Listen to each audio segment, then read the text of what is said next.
एबे एबे आसिला एक बहुत ही बड़ अपडेट देखंतु अपडेट रे आपन को देखई दूची एबे जो अपडेट रे जणा पड़ची बहुत जनक ना कटिबा को जाउची राशन कार्ड रु लागू हैला नुवा नियम कौन आसी अपडेट आज रे वीडियो रे पूरा इन्फॉर्मेशन आपन दबा को जाउची जानिबा पे वीडियोटी शेष पर्यंत देखंतु।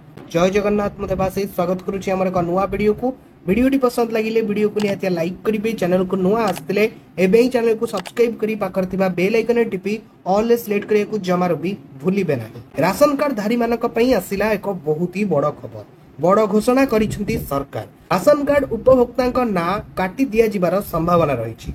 सरकारक पक्षरु जारी गाइडलाइन अनुसार एही बळी घोषणा करा जायछि। निर्दिष्ट किछि काम कराई नेबाकू सरकारक पक्षरु स्वतंत्र भाबे गाइडलाइन जारी करा जायछि। तुरंत किछि जरूरी काम कराई नियंतु नचेत आपणक नाम राशन कार्ड रु कटि जाई पारे, जहा फଳରେ आपण आ पूर्व भଳି मागणा राशन पाई परिबे नाही। या व्यतीत अन्यान्य सुविधा मध्य राशन कार्ड रे जे सब पाउथिले ताहा मध्य आ आपण पाई परिबे नाही।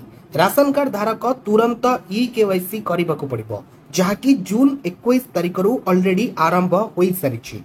राशन कार्ड रे पंजीकृत समस्त सदस्यंक पई ई-केवाईसी बाध्यतामूलक करा जायछि, जहा फଳରେ अयोग्य हिताधिकारी को चिन्हट करा जिवो एवं सेमानकु बाद दिया जिवो। समस्त राशन कार्ड धारींक पई ई-केवाईसी कार्य करिबा वर्तमान बाध्यतामूलक रहिछि। जदि ई-केवाईसी करा न जाए तेबे राशन कार्ड रु ना काटी दिया जिवो। तेणु हिताधिकारी को एथिपई ध्यान देबा सहित तुरंत केवाईसी कराई नेबाकू परामर्श देइछंती सरकार। तेबे कोन पई राशन कार्ड रे ई-केवाईसी करिबा बाध्यतामूलक करा जायछि। राशन कार्ड रे ई-केवाईसी करिबार कारण हेउछि जेउ माने राशन कार्ड सुविधा पाइबाकू योग्य नुहंती किंबा जेउ माने एक करू अधिक राशन कार्ड अछि किंबा जीवित नाहंती तथापि तांको नारे राशन कार्ड जारी रहिछि, एमानकू चिन्हट करा जाई परिबो। तेबे ई-केवाईसी करिबा मध्य कष्ट साध्य नुह। निकटस्थ जनसेवा केंद्र किंबा आपण जेउठी राशन कार्ड देखाई राशन आणुचंती तांको पाखरे जाई मध्य आपण चाहिले ई-केवाईसी कराई नै परिबे।